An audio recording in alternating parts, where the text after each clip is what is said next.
In the last story, I ended with arriving to Vladivostok, hitchhiking and trains, cargo trains and passenger trains, hiding there not to get caught and thrown out from time to time because of no ticket.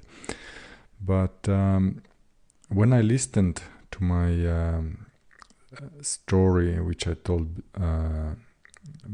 arriving to Vladivostok, I started to recall different happenings which I didn't tell, and I didn't make any notes, and I think in future I will have to make some notes and think through the story. But the problem with notes is then it doesn't come very natural. So I try to do once again without making any notes, just from memory. And if there are some stories about which I missed during my storytelling, which would be interesting to know. Especially I thought about encounters with criminals in Russia. There are quite a few stories which I would like to tell in detail. Then I will make a different podcast, different story, specifically about my encounters with different gangs and criminals in Russia during my travels. But this story I will tell now as it comes, how I arrived back to my country. One more thing, I forgot to mention that actually when I was about 16 or 17, I made another attempt before going to Russia. I didn't have passport yet, and I tried to go in my country in a port to African ship. I didn't make any previous research which kind of ships were where or where we were going. I didn't even know the ship I was going on, where exactly it was going. But it sounded like African named ship, and it was definitely not Russian ship, so not Soviet ship. So the ship's name was Monrovia, but I discovered that only later when I arrived already in port. I just wanted to go on some cargo ship going abroad anywhere. And I will tell this story separately because this was before I went to Russia. I was arrested when I didn't get very far. I was arrested while almost on the ship. But yes, it will be interesting to tell. And I made some mistakes as well in my previous story about, I said in 1993 probably was my first trip to Russia, but then I thought actually it was wrong because in the early 90s I already went to Russian army. And my big trip up to Vladivostok was before the army, before I served in the Russian army. So that I'm telling this because there may become some mistakes in dates and maybe even locations a little bit, because it was all over 30 years ago, you can imagine. And I haven't told many times these stories. I told just a little bit to my friends and people who just were interested where I have been. I told like where I have been, but I haven't never told anyone the entire story. So the point is, like, my memory hasn't been exercised to recall this what happened so many years ago. Thus I will recall now, probably after telling the stories, many things which I forgot to mention.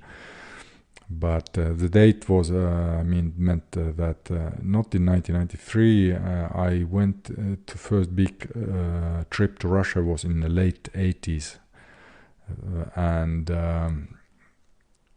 second trip I did after the army. It was 1993, I think it was the second trip to Siberia. And later I did one shorter trip to Aral Sea, close to Aral Sea. I wanted to get to Tianshan, but for some reason I didn't feel good about that particular trip, so I turned back when I was already on Aral Sea, and I came back to my country. It was a very short trip, only I think 1 or 2 weeks something. And then later I went to Tianshan several times, 3 times. Once in I think in 95, when I trained in mountains for a month, and later in 97 I went for over a month, almost 2. And the same year I went again, after half a year, just the same year, 97 I think it was, again to train. But first time I went early spring, and second trip same year was in summertime. And I already had friends there, and before going up to mountains I stayed at friend's place for a couple of days, and then I went to my training up to mountains. But yes, these are kind of memory corrections that basically first trip I did, I went to Vladivostok. It took me 3 weeks with little sideways movements, and I came back. It took me 2 weeks to come back to my country in northern part of Russia. As I mentioned, who haven't listened to my previous story, I don't mention my country for specific reasons, which you will understand later. But to tell you shortly that I just became politically active, and I escaped in late 90s after my last trip to Tianshan, and I came back. I became kind of involved in business. I was involved before, but I involved in business relation with government, and I became politically active against corruption. So last few years I had troubles in my country. Then I had to escape. That's why I'm not mentioning my country, because I haven't been in my country living for 20 years, just coming shortly to visit my children, and trying to see my children, and escaping again several times. That's why I'm not mentioning my country right now, maybe in the future. Anyway, that time when I was traveling Russia, I wasn't still politically active. I didn't know anything political. I was meditating, training in martial arts, and trying to get to Shaolin. In previous story I told that I already attempted twice, and for correction I told that I attempted twice to enter China from Manchuria, but that year I attempted only once, and second time from Blagoveshchensk, and the third time I tried to get to Japan to train there, because my attempt to get to China wasn't successful. So anyway, listen to my previous story, introduction, and now I continue from Vladivostok. I arrived to Vladivostok. And in Vladivostok, I wasn't very long. I was like 3, 4, or 5 days, something like that. And that was first time when I really felt like being homesick. That was first time. It was before the Russian army yet. In Russian army I also felt very homesick. But it was my first feeling of longing for home, and it really hurt, because it was very difficult trip, actually 3 weeks to get to Vladivostok without money, and I knew it takes a lot of struggle to come back. But I still decided I want to go to Japan. I wanted to overcome my emotions, my homesickness, And I went to a port, in cargo port, at night cover. And I don't remember how I knew that probably the name of a ship or something. I knew it's going to Japan. Most likely it was just the name of a ship. I don't remember that name of a ship. So a night cover, I found a hole in Russia. It's not very well kept. I found a hole or loose pieces on the fence, and the port is big, so it took kind of time to over the piles of wood and piles of all kind of materials in the port to get closer to a ship. But I knew that I saw people walking around even at nighttime there. I had to do it very carefully because it was considered already like foreigner zone of danger. I mean, it's Soviet time. It was very highly guarded, all kind of with incidents. I mean, that if somebody would go on foreigner ship, especially. And regardless of that, it was still crappy, control and the fences, etc. So I succeeded to get in. I hid myself between big piles of logs, like wood logs, and right next to one big Japanese ship. And I saw that two options. One option was for cars, I don't know how it's called in names, for cars driving into the ship. It was open. It wasn't passenger ship, it was cargo ship. So all the trucks would drive into, and I was thinking, should I go just walking like a local worker into a ship and hiding inside there between cars somewhere, or whatever there was. I don't know, because there was no movement at the moment, just the door was still open. And I decided that it's too close to the control post. There was a control post where cars drove in, and I didn't know if somebody sitting in the post, but it was all illuminated with projectors. So I decided I don't take such a high risk to go too close to a gate and walk in, and maybe some other workers inside, or some pastovoi. Pastovoi is like a guy who guards the ship. Maybe he's just inside the ship. So if I would walk in with straight face, I would maybe run into the controller straight away. I didn't take the chance. I waited till nobody is around, because even nighttime there was no movement, but some few people, they were walking back and forth. And I found a moment.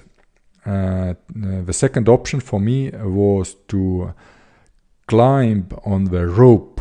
The other side of a ship, front side of a ship, was tied to a pier, and it was very large rope. I had to keep two hands over, like a tree. The rope. The ship was very big, and I decided I go by the rope up to ship and climb on there. And I took a chance. My backpack wasn't very heavy, but after climbing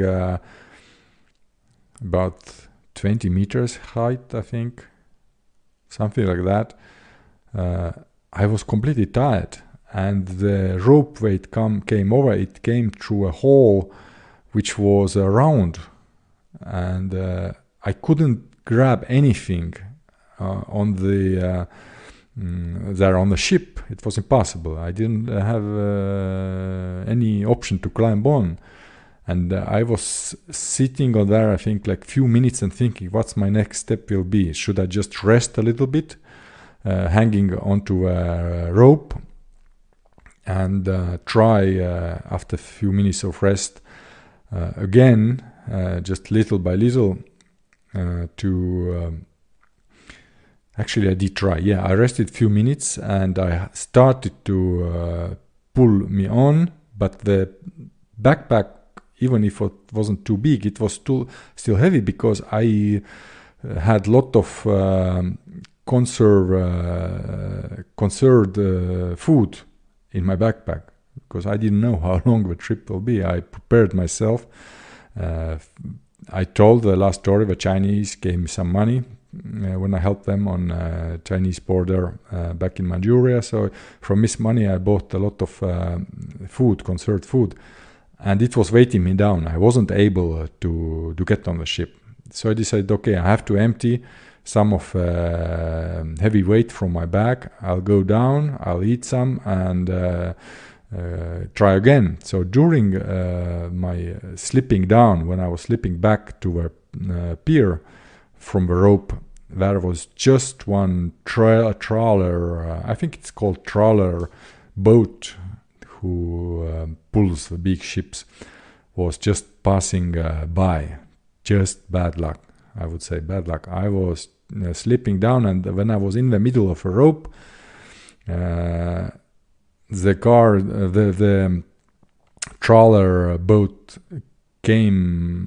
passed by, and there was a few guys were there, and they watched me.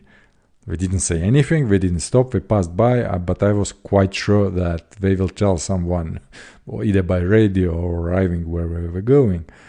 So, because obviously, if somebody is slipping down from a Japanese ship, it might be a spy. But I wasn't quite sure. Russia is a loose country. I was thinking, okay, maybe they don't do anything. So I slipped down to a pier. I hid again myself between the big logs. And I started to empty my backpack and started to eat a little bit. I had to take a rest and to prepare for next attempt. It was just the beginning of night still, maybe 2 o'clock at night. And then I saw a guy coming with a dog, walking on the pier. Maybe some 5-10 minutes later, after I hid myself. And I was thinking, now it's time to go, because dog could definitely find out where I am. And I started very quickly. I put everything back together into my backpack and started to slowly move away. But I was a little bit probably in rush, and I moved some of the logs, and it made some noise. And for my luck, the guy with the dog was still quite far.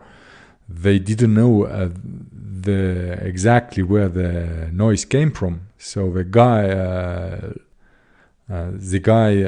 let the dog go, and the dog ran first in my direction, but it ran past me on the pier, farther away. So I was just lucky, and the guy, I don't remember, he didn't run probably. He calmly walked past me. I was hidden there, and he walked after the dog. And when I had the last chance, probably it was mine. So I, as quickly as I could and as silently I could, same time, I walked to the same hall where I came into the port and walked out. And I didn't try again. So that was an unsuccessful attempt. And when I walked around just a day or something in the Vladivostok, just looking around and thinking, should I go further on to north? I really, really wanted to go to Kolski Polostrov. It's a very beautiful area, and I would have gone then with very would have made very big round around by the land. And I knew that the roads are very bad and the climate is tough. I had homesickness at the same time, and then I thought maybe another time. I wasn't still so prepared to go to the wild, to Siberia. I didn't have any hunting guns or any special equipment to survive in Siberia, I mean in wild areas.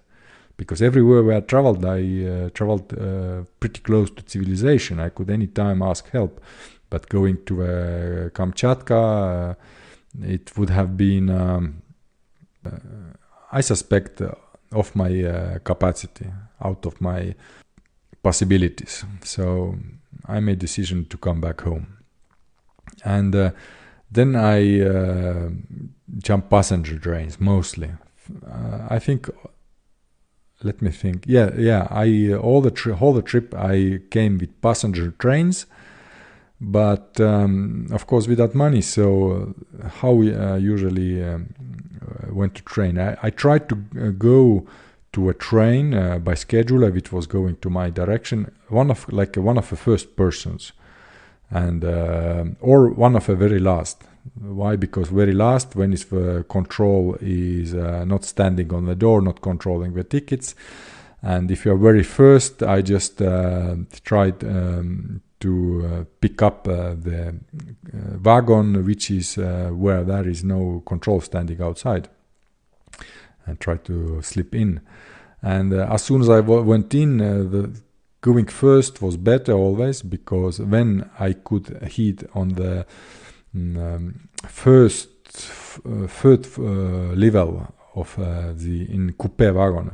There are like several levels in coupe wagons. Sleeping wagons means coupe wagon. First bed, then above it is a second bed, and above that is a third, which is for bags. It's very narrow, but enough for big bags and big luggage. And under that is the shorter one. Under the bed is like shorter luggage storage, but I was tall enough I wouldn't fit there. Under the bed, I would have been in trouble to get out of there anyway when somebody's sitting on. So I hid myself on the top level where the luggage is usually, and I put my bag in front of me so I wouldn't be visible. And sometimes I think the passengers, they saw me, but I explained them that I just need to get home and lost my passport, lost my money, and they didn't say anything to control. But sometimes I just found a moment when the Russian train stops, when I wasn't in Vladivostok, because Vladivostok is the last stop, it's close to the sea. But the long-haul passenger trains, they make like several longer stops in bigger cities, and people go out sometimes. So in other cities, when to get on, people went out to eat, to buy from pier some food what locals were selling. So I choose the place where nobody is in the coupe same time, or even Platskart. Platskart is like without doors, the rooms, and try to find a moment when nobody was around, because everybody was hungry. Russian usually went out quickly. Only few people were in wagon during longer stops. And when I hid myself between bags on top, and the next stop, when control were already going through all the tickets and didn't suspect anything, then I came out that nobody see, and sat there like a regular passenger with everybody. But sometimes, after some time, the control made another trip after several hours, sometime after the next day, because I traveled for days on the same train sometime. Then I got caught, and in some cases I explained that I lost my money and I lost my documents. I did have documents, but I told I lost, that I'm in trouble, and I think sometimes I even showed them the documents, so we wouldn't call militia, the police. And then sometimes they didn't want to know anything. They didn't want to take chances of their control. They had some supervisor controls as well sometimes.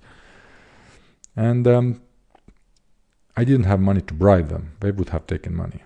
It was cases I also gave my things to control when I really was in some area later, like in Russian Middle East. I was in areas where I wouldn't want to go off a train because I would be in the middle of nowhere.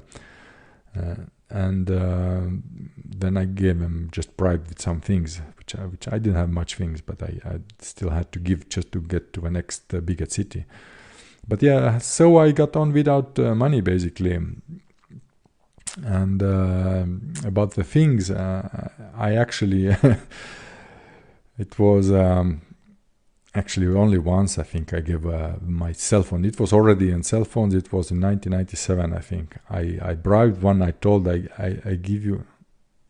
No, wrong. I didn't give my cell phone. I give my photo camera. Then I had already like photo camera with me, and I gave to the guy from when coming back from Chan that you will get this camera when I arrive safely to Moscow. And he didn't get camera from me. But this story I tell the later how I managed psychologically to put him down, because he tried to put down me. Anyway, I'm continuing now, coming back from Vladivostok, my first trip. So I arrived to Blagoveshchensk, and the Blagoveshchensk had to come off. I don't remember if I was thrown off or I decided to see once again the city where my mother was born. Actually, my mother never lived there. She was born there, but wartime and after war, she moved with their parents to Chechnya. But she wasn't Chechen. She was Russia. So I never been to Blagoveshchensk before. I told I traveled to Russia and visited the mother of my mother and in her house, but it was in Grozny, Chechnya. I went like every second year traveling there for months or sometimes even 2 during the summer, during my school vacation. I think probably 2-3 weeks, because my mother was then off from her job, not longer. But yes, I wasn't in Blagoveshchensk with my mom, never. So I wanted to see the city better, where she was born. It was a beautiful city. And I went to police station, or militia. I'm always saying police because now it's Russian police already, but back then it was called militia.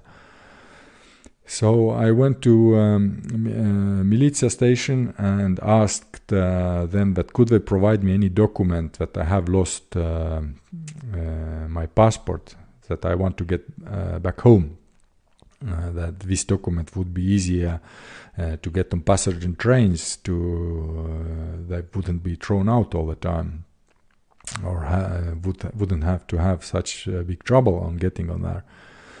And the guy told me that yeah, we can give me a document, and when I fill up the form that how it happened and make like complaint. And I did, and he gave me a document, but they just not sure that these documents will help me, because this is not the issue of the trains. So, and it didn't help. But anyway, they were nice. They gave me a document, and I had just written document with stamp of militia that I lost my money, and I don't remember, maybe even passport I wrote there. So I tried with this document to get on passenger train again, and I just got few stops on, let's say, few stops in Russia means that many hours, like usually even a day, because the train from Vladivostok to Moscow goes, I think, 2 weeks or 1 week and a half. So if I say only few stops, I was able to travel till I was caught by control. It means I traveled sometimes for days, a day or 2 before I was thrown out. And I succeeded to get to Siberia on passenger trains. I didn't have much trouble there. And then I decided to look around in Baikal as well, close to the lake. And it was beautiful, very beautiful. I was even thinking, if not only the Russian drinking culture, where many alcoholics were walking around, I would have moved to live there, next to Lake Baikal. It was so beautiful. And the Sopkas means hills which are covered with forests. These places are just so beautiful that I felt their home, even without never being living there before. It was just coming back home. But I decided then that maybe sometime in the future I still had a lot to see, and that was my decision not to stay there. I stayed just half a day, and I continued my trip back to home. So I continued on passenger trains because I was so homesick still, and I did some places, I did little bit of hitchhiking as well, but mostly in 2 weeks I got back home. So in the whole trip was one way 3 weeks, and back was 2 weeks. So I was altogether with little stop in Vladivostok. I was 1.5 months. It was this almost 1.5 months. And there are stories to tell more, but as I'm a little bit confused myself already how exactly I traveled in which exact trip, so I'm telling right now the general overview of the locations where I were. Maybe later I will publish a map where I try to recall better all my trips. But the stories which happened with encountering criminals sometimes, I will probably tell apart on separate stories, because to get into details, to explain everything, it will be very long. How I managed to survive encounters with gangs, which I'll explain later. So that was my first trip to Far East. The second trip, I repeat, the first trip was before I went to the army. I did the first trip somewhere in the late 80s. Just a year probably or two before going to. I'm wrong again. I did the same year before, because I was already 18. I went to army when I was 18. So yes, I had to do the same year. When I came back from my first trip, late 80s, very late 80s, and in 1990, I think it was, I was in Russian army, went to Russian army. Then second trip, I did in around 93, 92, I really don't remember these years exactly, but then I went again to Siberia, but this time I did like more curves, more rounds, not anymore on straight line going there. I tried to go again to China through Manchuria. I told already that I tried several times to get to China. So my second trip, I went only to Manchuria, and I didn't go again to Far East.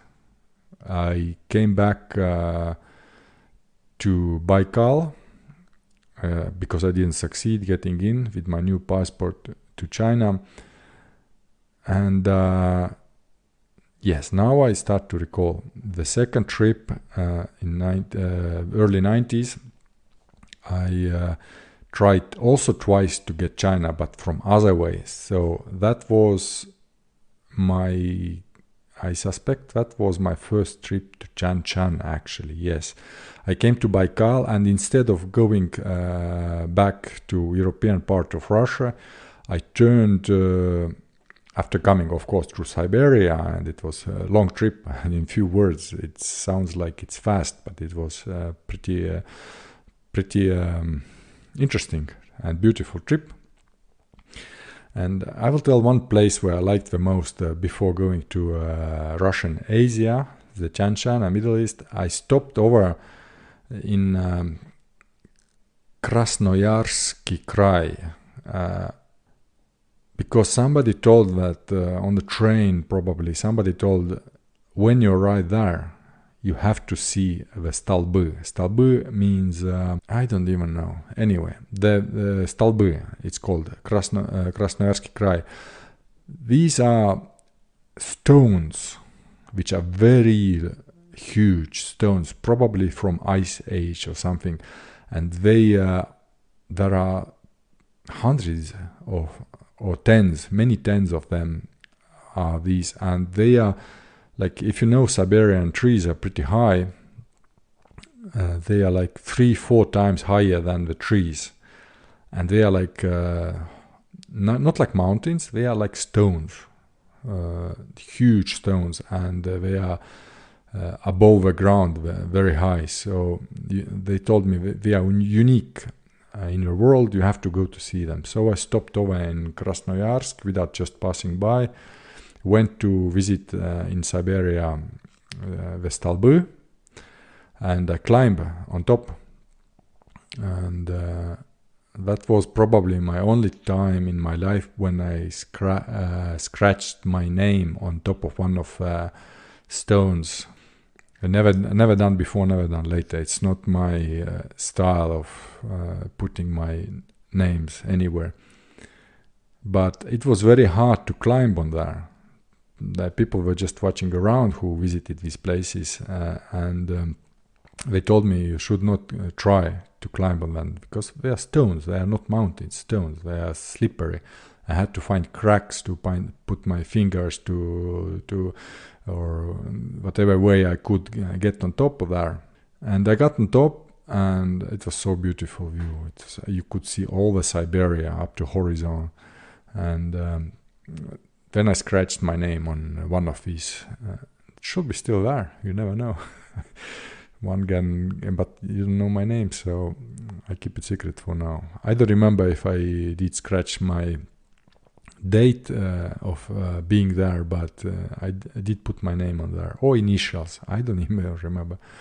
It wasn't my thing to do that, but somehow I decided, okay, that was a success. I succeeded to climb on top, and I put my initials. I wasn't sure I'm able to get down. And I wanted to sit there, enjoy and meditate, but then I saw that storm is coming, rain is coming from afar. You can see that weather is turning bad, and I had to come back quickly before the stone will be all wet and windy there. So I came down. I succeeded to come down. The last maybe 10 meters I had to jump probably, because it was very steep, but it wasn't too high, so I took the chance.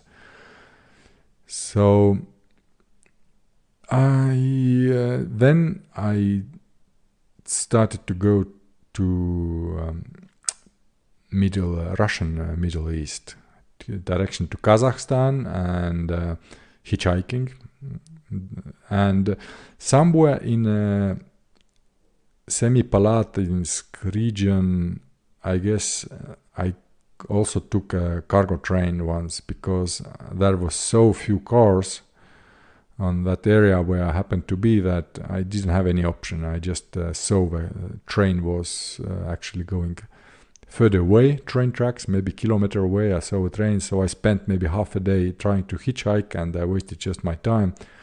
Then I walked till the cargo train, because I realized, and because of probably bad trucks, even on empty field, the train was moving slow enough I could jump on. And I succeeded. I jumped on, and in some place I came down again, and I started to hitchhike again. and I met one local, like it was an empty field, nobody there, but still some locals, yurta I saw there. And I went to them because I was running out of food. And I went to them. I have to tell a little bit how did I get the food usually, because otherwise I forget later. How did I survive? Because I went without money, as I told them. Normally, in the cities, I went to bakeries when early morning, where I've asked local people where our bakeries are, and I went to bakeries and asked them. But whatever excuse I found at the moment, I've told them, could you give me some bread which is not good to sell, because in Russia time they didn't have very much automated the system, and some of bread was coming out not very nice looking, so they gave a lot of bread to me, all which was normally thrown away or given to animals. We didn't throw away, I think. So we gave a lot of full bags. I got normally like full bag of bread, like for a week to eat. So that was one way to do it. Another times when I couldn't find bakeries, or they were closed, or were very far to go, then I went to markets and asked people just around that, could you help me with a little bit with something? And sometimes they gave, and sometimes they said, you have to work for it. You can't get free, and stand and sell now my products and shout. And they teach me that how to sell the bread. But my mother is Russia. I speak perfect Russian, so it was no problem. I sold their products, and after a couple of hours work, they said, okay, you earned your food, and they gave me the food. And sometimes when I had nothing at all anymore, couldn't... Sometimes I was actually for a couple of days without eating, only water, in Siberia, till next village or somewhere. And also drivers, they gave me their food sometimes, but I didn't ask usually. I usually try to keep my own food, because drivers' life is not easy as well, but usually we shared. The drivers are very nice. In Russia especially. Russia, who have survived after Second World War, usually people survived who were very helpful and very open-hearted. And some people, several places, I was sleeping in their homes. People invited to me home. Imagine that. You're a stranger. I don't know if these days it happens anymore. But even in Russia, because Russia has changed a lot since it was 30 years ago and 20 years ago, and I had during the 10 years I did trips. But that time still Russia was very warm, and they invited people who I saw. I'm traveler, and many places I was having a good night. Sleeping at somebody's home and taking shower and moving on, washing my clothes even, and moving on. That's how. And they gave me food, and normally not money. I never asked money, so people helped me enough. I asked money on the street. It did happen. Just my first ever tries when I overcame my psychological I don't know how to say. Psychologically, I wasn't a person who would ask people money on the street, but during one of my trips, I had to do that. So I explained, just stopping people on the street and explaining my situation and saying I need just some money to eat something. And that was my first trial. But anyway, I survived that way, getting food. And in some villages, people were poor, but even the poor people, they gave me some bread, and I ate some bread for days because I had nothing else to eat then. And sometimes the bread was already getting bitter, and some not mushrooms, but some not very best conditions. But I scrubbed off the worst part and I ate the bread, and it felt tasty. If you are hungry, everything feels tasty. It was good, but I remember that it wasn't the perfect food what I would have eaten, but I did.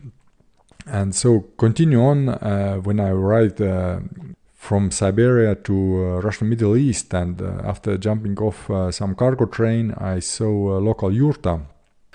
It's a little hut made from wooden frame and skins on top of it, like a konus style.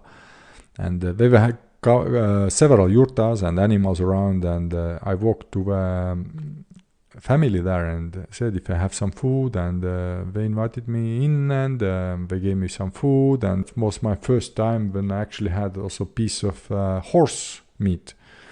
It's darker and the taste different, but it's good. It's still meat.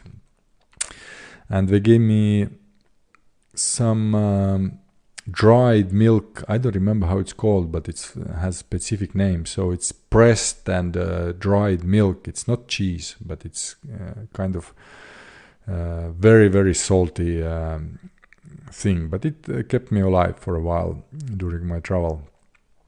So I got little pieces of that, and I don't remember something else, maybe bread. And then I moved to Changshan. That was my first arrival to Changshan. And I think it was after I came back, I was stopped by militia again, because the area in Kazakhstan, which is Changshan, where I passed by, was close to Chinese border. It was a border zone, so people wouldn't be allowed to live there or walk there without special permit, resident permit or whatever. So I got trouble while coming back. Yeah. So that when I went to first time to Changshan, I didn't get in trouble. I didn't know even that it was so close to Chinese border that wouldn't be allowed to be there. But I arrived to then Changshan and went. Let me think 1 second. But details actually are not important. Anyway, I went to train up to mountains, and I made some friends because I passed through some hotels which were already like private hotels. Somebody had up in mountains for richer people, and I stayed in one of the hotels for while. I'm now lying. It's not this trip even. So first trip to Changshan, I didn't go to a training. I went to travel, just to travel. I did train as well a little bit, but most of I traveled, so I didn't still make new friends there. I went through Kazakhstan, through the Tianshan, and I went to Kyrgyzstan, and I wanted to go even further to the south, but during that time there were wars going on, and they said that if you go to Kyrgyzstan, I have to check the map, I don't remember exactly the countries, but I think after Kyrgyzstan comes Turkmenistan, or I don't want to lie, but yeah, they said you better don't go there. It's too close to Afghanistan, and there are too many problems. And if you don't have proper documents or money, whatever, you can go either robbed or either shot by the fighting parties there. If you don't, if they suspect that you are one of spies. So I didn't go there, but I was still in Kyrgyzstan. Bishkek, I think, is the capital of Kyrgyzstan. I take all from memory right now. I haven't checked the map for years. Now, and when I went quite high mountain, there were still roads for big trucks going through this area, through Kyrgyzstan, after Kazakhstan, more to the south. And the road was going to China from that side. So I decided to try there to go China again. So as I said, this was my second trip after I came back from army already, and I didn't still have. It was still a Russian passport, but it was different passport. I think I had to change it. No, I'm lying. Again, it was not different passport. The laws have changed, and they're becoming more freedom of movement. And people, I thought somewhere that now people can easier go to China. That's why I tried again there. I didn't want to go illegally there. I just wanted to go till the border, because the cargo was shipped through there all the time and locals were going to China. So I was thinking maybe I slipped through showing my passport and they let me go. So I arrived with one truck to the high mountains. I think altitude was something 3.5 kilometers already, very high. The roads were very high because it's a mountainous area, and the passageway to China was on very high level over sea. And I told the guy, the driver, one who was going to China with his cargo, that I want to go to China, I have passport, etc. But he probably understood it's not so easy, but he told me, yes, he will let me, he will take me. And maybe 50 kilometers or 100 kilometers before the border, there was already control, like military guy stopped the car, checked the documents of a driver, and the driver responded to a question the border guy asked, that who is the another guy? Is he a driver, or who is that? And the guy joked with the border guard, I'm bringing a spy. And the guy laughed, the military guy, but still that don't joke with me, but didn't control my documents. So that's just Russia, And I now arrived to border, there weren't any issues. I just came off a truck and he left his way, and I went to control and explained I want to go to China and travel there, and they said me no, and I came back. That's it. So I hitchhiked again, and it took many days and maybe even a week. And one guy who I hitchhiked on, his small bus. It wasn't like big bus, I told the story before, but small, I don't remember the name, Niva. No, Niva is a small car. Anyway, just for 8 passenger, like microbus, He picked me up and, you're traveling, you are a guest of mine. You have to now drink with me. And it was still in high mountains on my way back from Chinese border, but I didn't arrive yet to Bishkek. So it was in the middle of nowhere in the mountains, and there was one mountain river. He stopped over at the river, and he said, by the tradition, you have to empty the whole glass of vodka in one shot, non-stop. Or, by the tradition, you have to be thrown into a river. Who doesn't do that? So it was interesting experiments. And, I didn't get, I guess, too drunk, but it was fun feeling and nice to travel on. And when I arrived to Bishkek, and somewhere I met that trip, yes, that because I only went once to that border cordon. I met somewhere on the road another hitchhiker who was from England. That's one of the guys who I met as a foreigner there. And he said he got passage visa to go through whole Russia only for 3 days. From Kyrgyzstan to Petersburg. He had to go St. Petersburg, and there he wanted to go continue to Finland. And he basically said like he doesn't know how to do that, and I said him it's impossible. We had very difficulty to talk because I didn't speak any English back then. I did study English in school, but all I remembered was just 2-3 words. I wasn't very good at languages. The languages I started to study later when I knew that I'm gonna leave a country, and I studied English on my own later to prepare myself. I studied just the grammar, but I wasn't still very good. I was that time not studying yet English, so we communicated mostly with hands and long ways to explain what we needed. But I succeeded to explain him that he will not be able to cross entire Russia even by train, only in 3 days. So he will miss his visa. So as I knew what he needed, I helped to translate him when we arrived to Bishkek.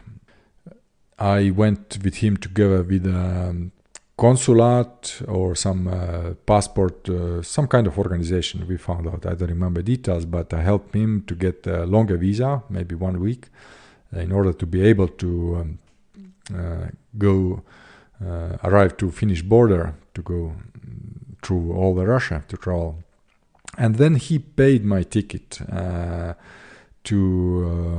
from Almaty. We arrived, I think, hitchhiking to Almaty. Actually, not. Now I know how I met him. I remember. I met him on one of the passenger trains. I was there, jumped on there without ticket, and I succeeded. But I think I met him like that, and then we became kind of friends, and we traveled on trains, on passenger trains, and from. I tried to get him a ticket like a local person, because I was Soviet citizen and he was foreigner. For foreigners, the ticket price was much higher. I don't remember, it was twice or 5 times or 10 times, I don't remember that, but it was much higher a ticket for train. And he wanted to save money. He wasn't rich, but I said, okay, let me buy ticket for you, for both of them, because there were no names on ticket. It was just, if I remember right. And I bought two tickets to Moscow from Kazakhstan, but during that trip, somewhere in the middle of our way back to Moscow, one of the controls asked his passport, and probably he saw by clothing or whatever that he's not local. And then he paid more for a ticket. He had to pay or bribe the guy. And I don't remember these details. But anyway, he had to pay more. And then we arrived to Moscow, and from Moscow we bought again like 2 local tickets, not as a foreigner tickets, to St. Petersburg.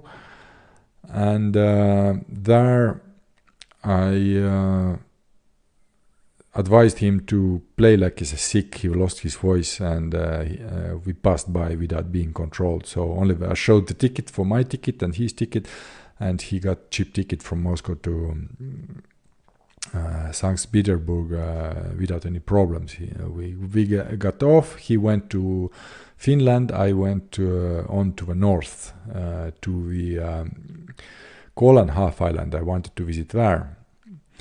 And that was all on my second trip. So it was nice. I got pretty quickly, from just a week or a little over a week, I got back from Kazakhstan to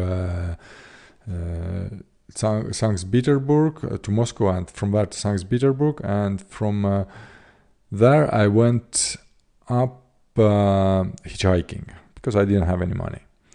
So I didn't have any sponsor with me anymore, and I stopped quite several times during my trip to north. It was interesting, but all I remember, it was all like small bushes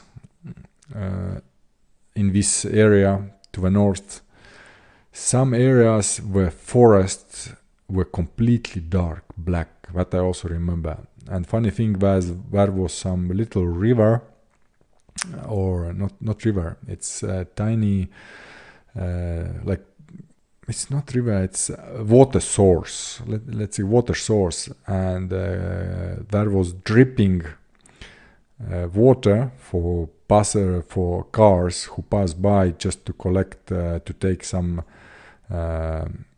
water from there, and it was written mineral water on top of that. And that was funny because all the forest in this area was black from contamination. Local said, or driver probably said, that it's because of some mining. I don't remember which kind of metal they mined there, but because of bad technology of producing this metal, the fumes which came from factories, they killed all the trees. So only trunks of the trees for miles and miles and miles, like tens of square kilometers. It was just trunks of the trees, all black, completely black, and a mineral water source for healthy drinking. So there I went on hitchhiking. I passed this area, bad area, and there were again only low forests or low bushes, and when sometimes the trucks wanted to go turn away to a village or to a destination which wasn't on the main road, when I was left on the crossing somewhere. And same as in Siberian areas and Russia, Middle East, there are roads which just go side roads with tens and tens of kilometers, sometimes even hundreds of kilometers sideways, and you don't know when you see a next truck who picks you up. So I took pretty high risk not to be picked up again there in the middle of nowhere. And I remember a lot of mosquitoes there. It was called different. They're tiny. It's called in Russia mashkara. They are almost invisible, but they bite as bad as normal big mosquitoes. So it was full of mashkara. It was pretty tough to stand outside hitchhiking there, especially going to take some shit, you know. Your bottom was all full of mashkara immediately. It was you had to do it very fast. Prepare yourself and shoot it out, not to be all bitten. And then that's just things you remember because the tough moments, you know. And I did succeed to be picked up by another truck, and basically I arrived to Murmansk in just a few days, I think. I don't remember, 3 or 4 days, something of trip with different trucks and different cars. And I looked around there a little bit. I crossed even there is a little bay. I crossed the bay with the barge, passenger barge, and it was very cheap, so I had enough just to get there and to get back, because the trip it's a local trip, very very short one, and because there was some monument for war heroes, or very famous one, and or castle, something like top of that, high on a hill, and I went there, visited, and then I started to hitchhike back to the European side, of Russia. And that was my second trip. And not to get maybe too boring with another story on the same issue or same type, I will tell immediately my next trips as well. So without much details. So next trips next trip I was already working. I was working in a bank as a security guard, but I still missed a lot about my travels. So I took me off from this job, and I told them I don't know how when I come back, how long trip it will be. First I took just a vacation, but I warned them that if I will be longer, I kind of let them know. I call from Russia. And I went hitchhiking. I arrived till Odessa. I had some encounters with criminals there, and it's a very criminal area, Odessa, famous in all Russia. And I will tell all the encounters in another podcast, how I managed to come out of difficult situations with gangs and criminals. But then from Odessa, I traveled also to, now I remember one more story. I was not going straight to the Tian Shan Mountains. That trip, I guess I did travel only up to Aral Sea area, and I don't remember why I decided to come back. I didn't feel right. So I wanted to go back to Tian Shan to train there this time. I already made some contacts. And that time I got off a train on Aral Sea, probably because of having no ticket, and I decided I'm not going to move forward because all the area there was really danger zone. There were like hundreds and hundreds of kilometers of road, maybe even 1,000 through how we call it, it's empty area. It's like how we call it in Africa, north, in desert.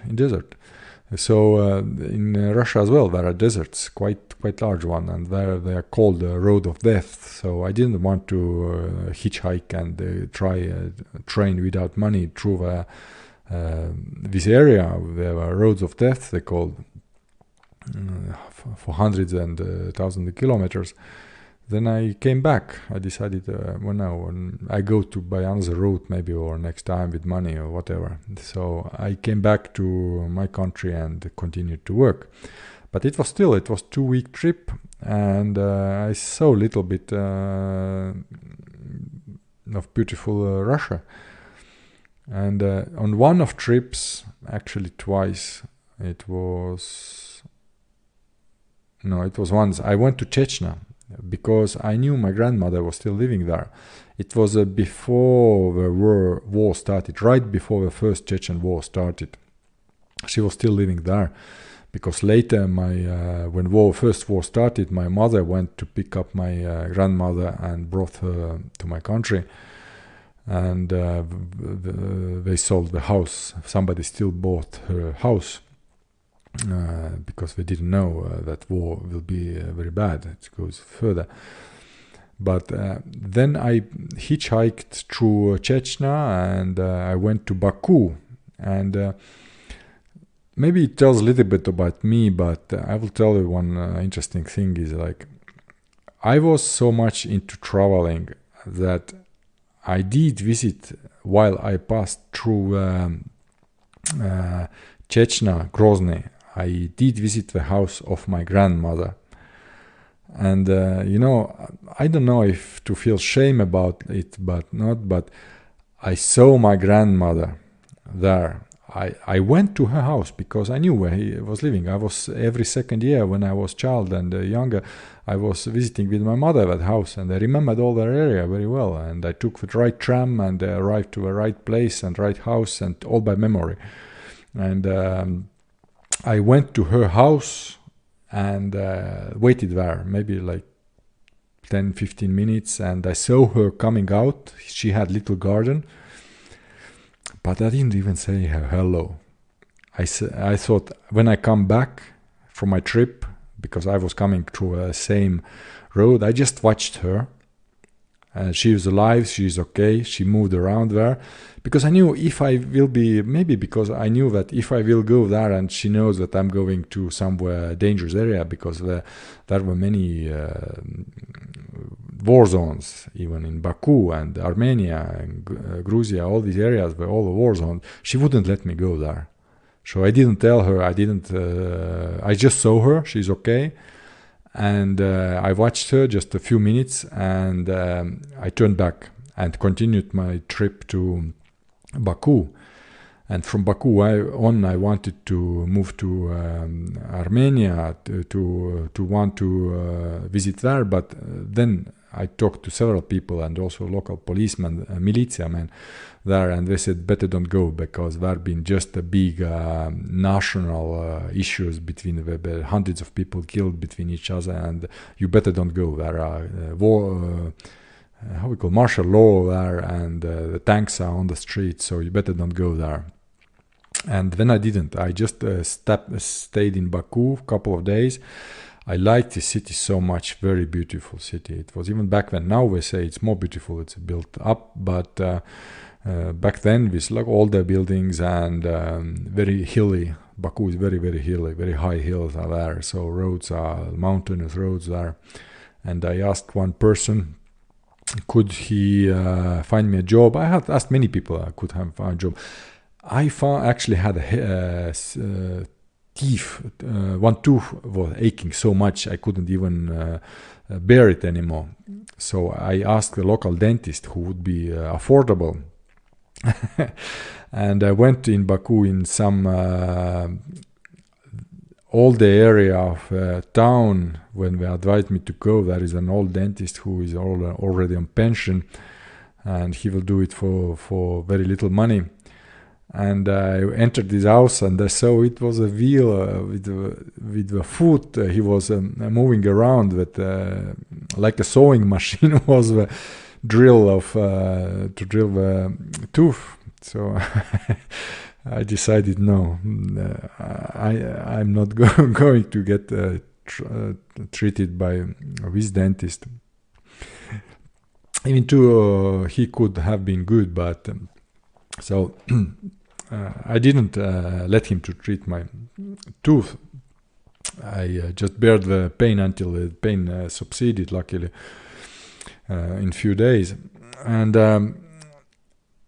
I asked people for a job around there, and one guy, you have to go out of a town, out of Baku, and take this bus to ask this person. And I went like with my last money. I took the bus ticket, and I went somewhere village in mountains and talk, and I discussed the conditions of job and conditions of pay, and I realized it's not very good pay for this job what I would have done there, and I didn't really want to so much to say in high mountains. Just I don't remember everything, but why I decided not to stay there. It was very beautiful anyway, but I probably decided, no, I better travel on, and later on, maybe next time I come and find a job there, because it was just a very nice area. I would have liked to live there, like in Siberia, and next to Baikal.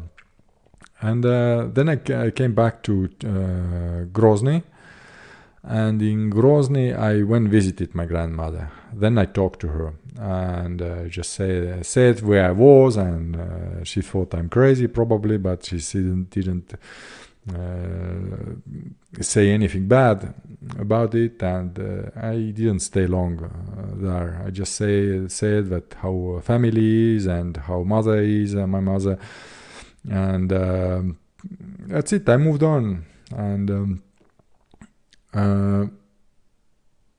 after that year I did little bit of crisscrossing of Russia, but mostly the same areas. It didn't become anymore so interesting, because Russia is almost the same everywhere now.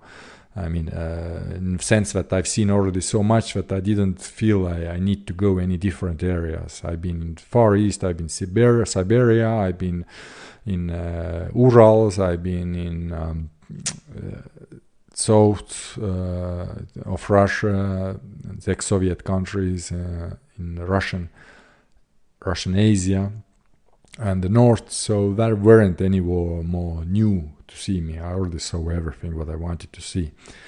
Then next trips, I went to Tianshan just to train. So I still went without money. I didn't have any much money, but sometimes I bought already ticket then, because back in the late 90s, 97, I already had business. I had money moving around, but not so much just to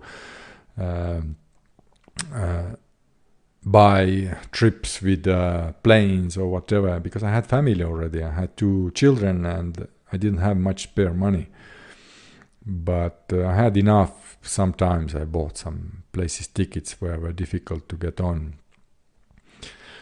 And when I went to mountains to train to Tianshan, I was for months sometimes. And as I had friends, I made friends who had a hotel there. I went there, visited there, stayed there for a couple of weeks even, did some little jobs there, and not for money, just for having one room for myself, as long as there are no reservations.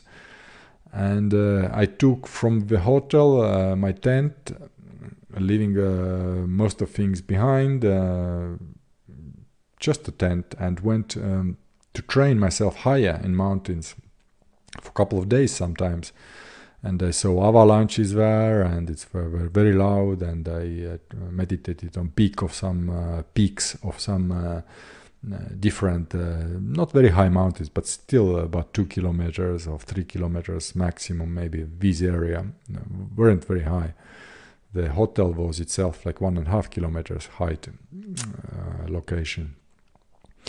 And one thing I can tell as well, which might be interesting, I had a golden ring, which was built on my drawing. I paid to one goldsmith to make the ring with the logo of my private school of martial arts. So I already was teacher then, and I had my private school, and I did a golden ring, which I kept over time with me. But then happened that I was meditating on some place on high mountains, which was view over the crevasse. It was outcrop of a mountain which was above the river there. And I meditated there every day. It was not far from the hotel. And one day I went there and I felt like I don't want to go there. I don't know why. I felt something is wrong. Maybe it had moved a little bit. My subconscious picked up that it's falling already. But the point is that I didn't go. And the next morning I went to there, and the hill was gone. The outcrop was gone into a ravine down to the river. It wasn't very high, but I could have been injured very badly or even killed if the rest of stones comes back on you when you fall down there. Then yes, it's easy to get killed there. And then to thank my own intuition that I realized I didn't want to go there. I trusted my intuition. I took the ring, the golden ring, and I threw it into a ravine there down. I know the exact location where I threw, but by now, 30 years, maybe it's all gone with water. And sel in Russia means when mud coming from mountains. Maybe it's all gone, but maybe it's still there. I don't know. One day I can tell the location of a ring, which maybe someone can find. But yes, I threw it away, just as a thanks for mountains for warning me about this danger. And I actually went risking my life anyway up in mountains, and in one glacier there was river coming out, the same small river but high up. It was coming from glacier from inside. And I wanted to go into the cave of this glacier to see inside. It wasn't very high, I think like 3 meters high and 3 meters wide. And I went down on the side on the glacier, and I started to go into there, but I didn't have any special equipment. Very basic shoes and no climbing equipment, or how we call them even. I never used them. The special ropes and I don't know, nails or whatever they have under the boots. They have like all kind of equipment. I never trained with that. I trained only on my personal body capacities. Then I only thing I had with me was kirka, like a hammer. It was important just on some snow patches to see, to push through to see if there is any stone below, if there is not any crevasse to fall through. That's why I used the kirka, and sometimes to knock on the stones to hear the sound, if they are loose or if they are stable enough. That was my only tool I had. And inside the glacier, I used that to make little grabbing point. So I knocked the kirka into the side of glacier, and I kept myself with how to put it, on the limit of equilibrium. So every little move would have dropped me let me loose from the glacier, and I would have dropped into a river. And one point I went about 10 meters or something like that into the glacier cave, but the cave, the river wasn't, it was very, very narrow. It was very narrow, and the round cave, it was like one side was still almost parallel. So I could step on it carefully, and I used also my pocket knife as another tool to catch me to the ice. And after 10 meters being inside the cave, the river turned a little bit. So the parallel side of a cave where I could step on was further away, like 2 meters maybe or something, but on the other side. So I was thinking to jump there, but when I realized it's too bad idea. It's on ice. But I still wanted to go on, so just as a check, I knocked out one little stone from a side of ice, and threw it into the river. It was moving quite slowly. It was narrow, maybe narrow, only 1 meter narrow, but the other side would be 2 meters away because it was further away. The curve of a river didn't allow to just step over it. And then I dropped the stone, and it made sound like bloomp. It was very deep sound. So I realized this river is moving slowly, not because there is not a little water, it's just very deep. And I decided, no, it's a bad idea to move forward. It's too big a risk. And when I got back out of the glacier cave, I thought about it, that I was pretty much risking my life at the moment. Any moment when I would have slipped, I would have been swept away with this very deep river at that point. And the river actually went again under the glacier, another point. So it wasn't the same river which all the water came through a ravine, which I told you before. And that was one of the problems of the locals there. They said that they are scared of this area because there is so much water coming from glacier, but they don't know where this water is going to. So the water what arrived to the city later from this narrow ravine and narrow river, it wasn't entire water that was produced by the glacier. So we thought that there will be a big catastrophe soon on this area. And that was actually the reason why the capital of Almaty was later moved into, what was the name? It's renamed now to Nur Sultan, I think, the capital. But it was another name before that. So they moved the capital away from Almaty. It was capital of Kazakhstan, just because of this reason that they were expecting for decades that there should be a big catastrophe, the whole mountain should come down, because it's permeated with water which is not coming away from the mountain. It should be somewhere in the ground, and one day it would all slip and come down with mud. They have built very huge mud blocks in several places before the city, but anyway, they calculated it would not be enough, that hundreds of thousands probably people would die if finally the mountain comes down. But anyway, so I wanted to go up mountains. One year I went early in spring. I used to meditate that area usually on summers, but in 1997 I think I went there early in the spring, and in the springtime there was a lot of snow still up, and I wanted to visit the same glacier, same mountains, and it was all covered.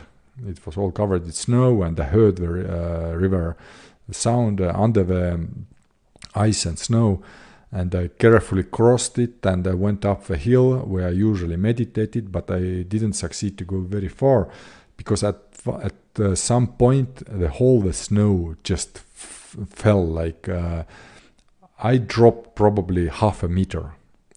All my body dropped with the entire snow field, and I was so lucky that the avalanche didn't come down. So basically the snow was light, and it was slightly accumulated, and because I was stepping there, I did very, very careful steps. I moved like a cat, one step at a time, and listening the sounds, and one by one point it still crashed under my weight, and the entire snow collapsed. It compressed. It was such a sound like how to comment, like an airplane, like a jet, but in two ways. It went from to the left and right. I heard like it went to the left and right, and I fell like 50 centimeters or something. I fell down the entire mountain. So the snow compressed, but it didn't come down, and I was lucky to survive that event. So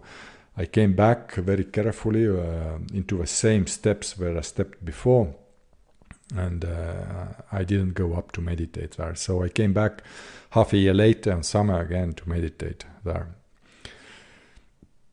And that's it for these trips in shortly, and I'll continue with something else next time. I realized after listening the intro too that there were some errors. I tried to do the both intros without any notes or watching any maps or whatever, to talk from memory as it comes. But as it's been everything over 20 and 30 years ago, because the Russia trips I did during 10 years, then I realized I do have to do some research to refresh my memory, because I haven't been talking about these stories in detail to anyone. Why? Because my life been busy, and this was just the beginning of my big travel. I never thought that Soviet will collapse and the border will open and I will be able to freely go around the world. I did a round the world trip in well over 30 countries, and I lived in several countries for longer time and worked there. So there was no time just to reflect about my past travels. I always thought about my future travels and being busy with surviving after escaping my country, ex-Soviet country. So let some errors be in, which I had in the intro 1 and intro 2, but some probably important notes have to make.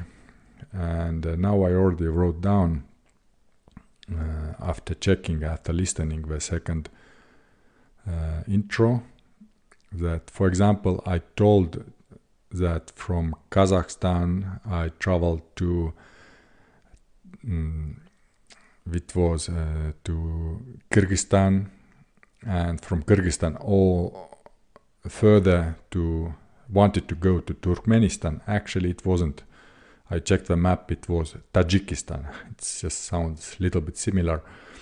I haven't been neither in Turkmenistan or Tajikistan. I've been very close to these borders, so that's why I didn't remember exactly.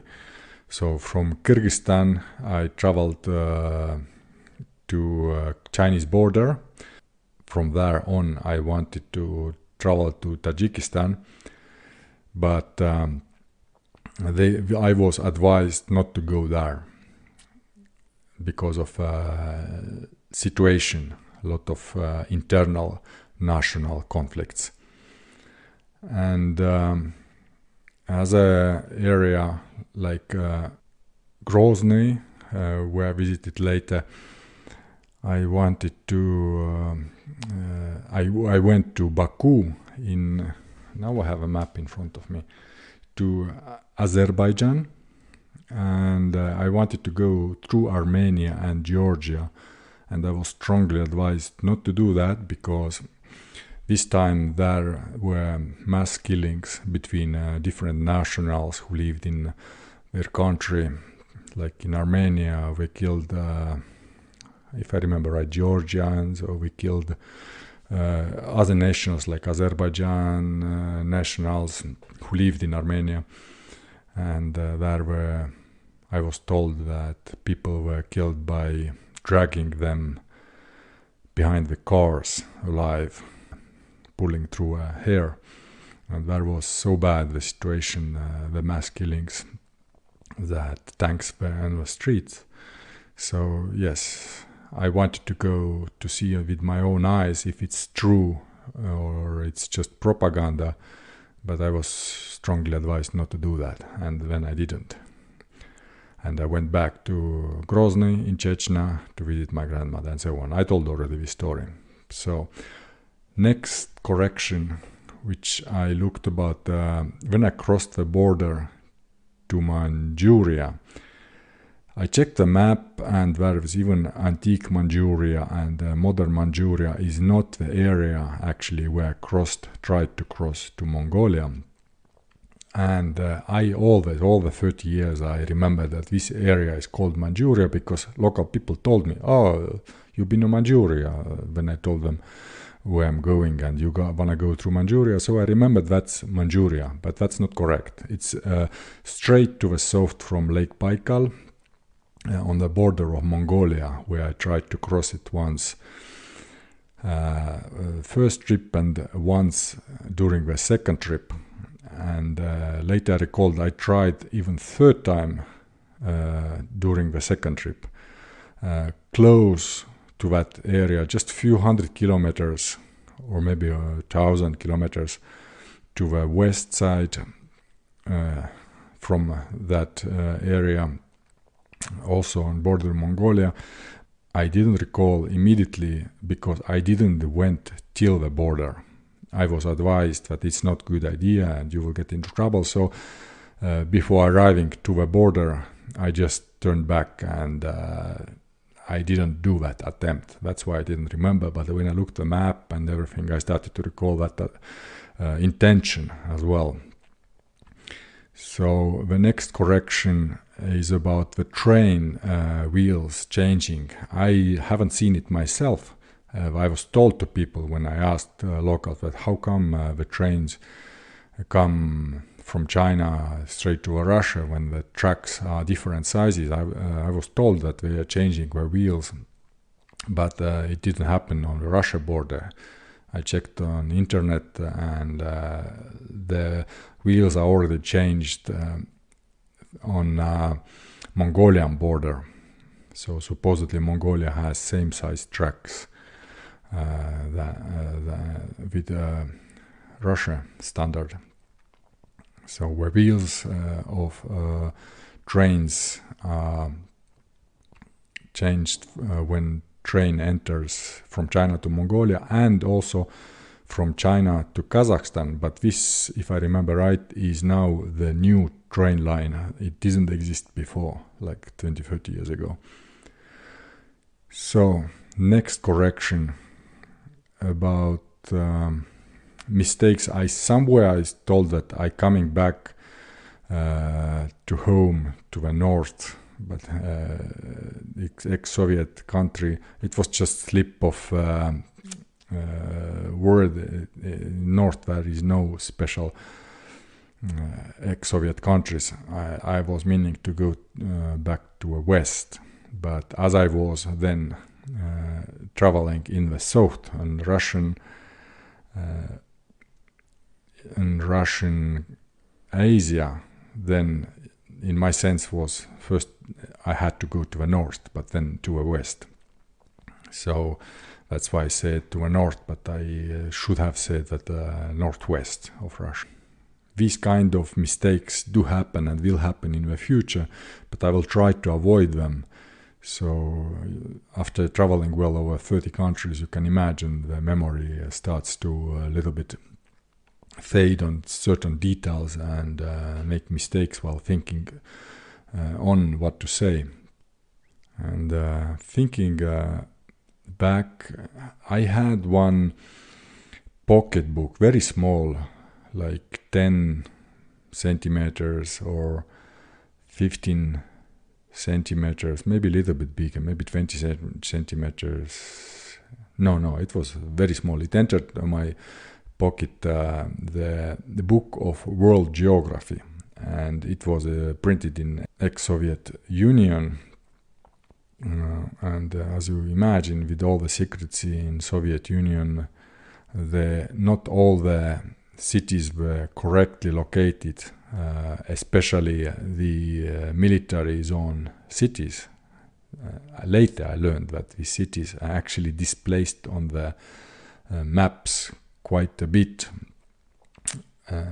back when it was printed. I traveled already in times of more freedom, but in Soviet times the geography books were on purpose modified that spies wouldn't go to the right location. It was kind of stupidity because spies wouldn't be using these pocket books printed in Russia, but that was even such paranoia in Soviet times. There were not very clear or detailed roads anyway, so I just general location or directions I took by the cities when I hitchhiked, and I told which city I want to go. So that may also be the reason of my error about Manchuria. Maybe it was wrongly written. I don't have this book anymore.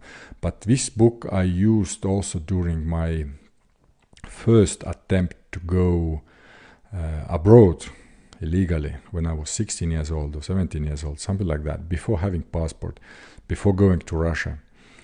And as I'm onto it, I will tell this little attempt as well, how it happened. So I went to capital in my country, capital city, and I knew where is port. Fence port is for foreigner ships. So under the night cover, I jumped both fences. There were double fences. Between the fences were area like 5 meters wide for dogs. It was all illuminated with projectors, with lights, but I took a risk and I crossed both fences without making any holes in that, and I run onto the, or I walked, fast walk. I didn't want to run, it would have been clearly bringing attention. I walked fast to the high tower where crops from fields were in for distributing to special ships, cargo ships, for poor countries in Africa from that port. And I climbed the ladder to the top to find any entrance, and I found the door and it was unlocked. So I entered to that door, and it was a watching post inside. It was illuminated, light was in, but from top I could see the grain inside there. And I had to jump probably 5 meters down to some kind of platform. I knew I can't get back on, but I saw that there is conveyor going from that area to platform below. So I did take a risk and jumped onto that platform below. And from that platform I went to onto the conveyor. So it was very, very long conveyor from the storage area to a shipyard, to a pier of a shipyard. And I lied down on the conveyor. It wasn't working. It was running, but it wasn't working. It wasn't carrying grain at that moment. There were no workers. At least I didn't see anyone. Of course, I watched around. But just in case, I lied down on the conveyor belt. And I traveled on that maybe 20, 50 meters. I don't remember. Quite a bit. I traveled to a kind of machine which dropped to another conveyor the grain, and stupid as I was, I went into that dropping. I kind of was mechanically well aware, and I realized that shouldn't be any mechanical wheels inside, that it's just a grain delivering a conveyor, and I shouldn't get into trouble, but I still took a risk. I entered into the machine with the conveyor, or maybe not, I don't remember, but I remember I did something very stupid there, and later I thought that fuck, I could have been in trouble if mechanics was different. I think I went through the machine. I don't remember it really. It's like some memories are kind of suppressed in my mind, and or I peeked inside quickly because there was kind of ribbons were hanging before entering, and I quickly peeked that okay, there is no problem, and I don't have to jump off. So I think I went through that machine. And anyway, I dropped onto a little bit onto another conveyor belt, and that's how I remember that. And the another conveyor belt brought me right to the pier. Another machine was pumping grain, but there it was just working on empty run at that moment. And then I came off. I didn't enter into the second machine. It was obvious that there were some kind of pumps or conveyors, difficult ones, which would have crushed me because this conveyor pumped the grain or carried the grain up high on the crane. And this crane was hanging above the ship. The ship was probably already full of grain. The job was finished and the ship was ready to go, because the pipe which was hanging above the ship was very high. It was like 20-30 meters above the ship. It wasn't touching the ship. So anyway, I climbed the crane, and very slowly, it was under lights of projectors, it was all illuminated. but I carefully, little by little, very slow movements, went on top of a crane till the pipe. And I was thinking, I had little rope, but the rope I measured, it was too short.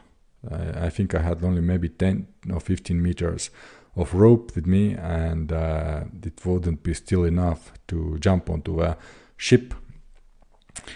So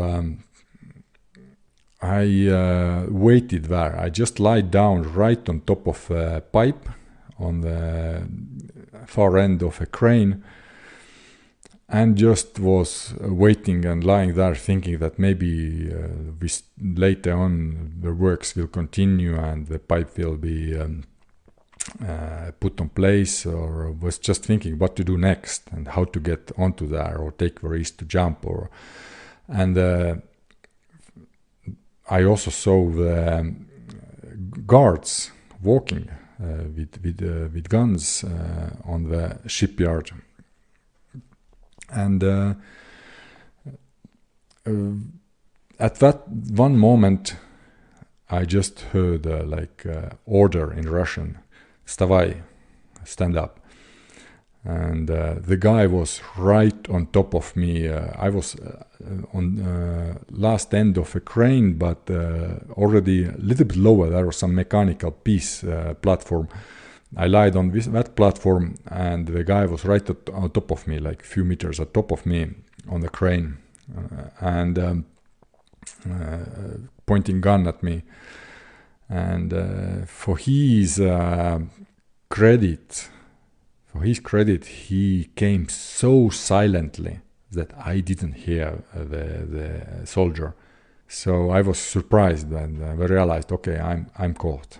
So he brought me down from there and called police and the militia that time, called the militia guys, and we waited in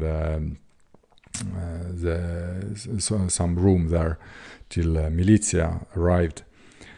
And militia was drunk. He came alone. He was some middle rank militia man, and he realized that I explained that I just want to go to travel to foreign country, and of course he called to my city, to militia, who I am and if I'm any criminal, and he didn't find anything criminal about me. So he let me go, but the story wasn't it, because he handcuffed me when he drove me to militia station, because he said, "I see that you are a boy, but you are just naive and stupid." And militia was quite nice in Soviet times. So he excused that, "Sorry, I have to put your handcuffs because I'm a little drunk and I don't know you really." And regardless that I'm a minor, he put me on his Soviet type jeep. And when we arrived to station, he couldn't find keys to handcuffs. So he showed me with a paperclip. He bent it a little bit, and he opened the handcuffs with paperclip. And I later used that technique in several occasions when I was in many years later in Canada in prison. I opened a couple of times just as a show off. But I will tell the story later. So in that case, just he showed me how to open the handcuffs with a simple paperclip, and he let me go basically after phone calls that it's all okay. And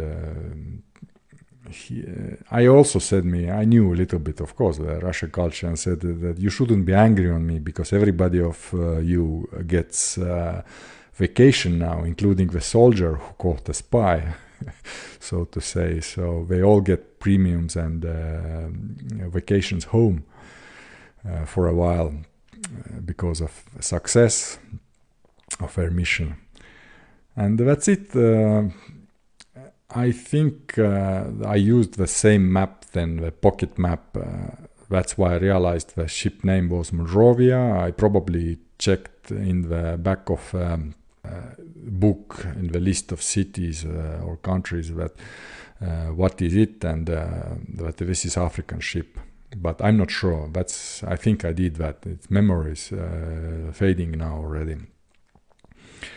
And that's why I knew that, okay, this is African ship, I want to go to Africa. And I didn't succeed, and maybe in a later podcast I tell more similar stories. I did quite a lot of attempts which weren't successful. Very few were successful, and this practice of trying to go through borders illegally were helpful later in my life, when I really needed that, when I had to escape my country, etc. So it was a good practice for my life, which I didn't know in advance, but it turned out to be very helpful. So that's it, a little addition with corrections, and I will continue next time.